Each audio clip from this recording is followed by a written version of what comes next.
శ్రీకాంత్, వసుంధర, ఖుషిని శ్రీకాంత్ చెల్లెలు వాళ్ళు హాస్పిటల్కి తీసుకెళ్తారు. హాస్పిటల్లో ఐసీయూలో శ్రీకాంత్కి ట్రీట్మెంట్ జరుగుతూ ఉంటుంది. ఇక పెళ్లి మండపంలో జాను టెన్షన్ పడుతూ ఉంటుంది. అంతలో విశ్వ ఏమైంది జాను అని అంటాడు.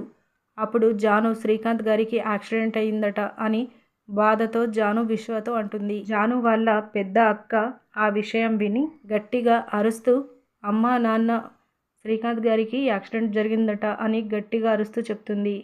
మండపంలో కూర్చున్న తులసి ఆ మాట విని ఒక్కసారిగా షాక్ అవుతుంది. ఇక వెంటనే తులసి కంగారు పడుతూ సార్ అంటూ పరిగెత్తుకుంటూ వెళ్తుంది. కట్ చేస్తే సిద్ధుకు ఒకరు ఫోన్ చేసి నువ్వు యాక్సిడెంట్ చేసిన వాళ్లకు హాస్పిటల్లో ఐసీయూలో ట్రీట్మెంట్ జరుగుతుందట అని చెప్తాడు.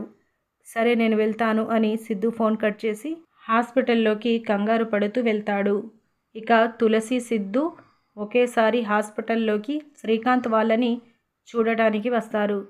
శ్రీకాంత్ మాత్రం చావు బతుకుల్లో ఉంటాడు. ఇలా మనకి చూపిస్తారు. ఇదండి ఇవాల్టి అప్డేట్స్. ఇలాంటి డైలీ అప్డేట్స్ కోసం మా ఛానల్ సబ్స్క్రైబ్ చేసుకోండి.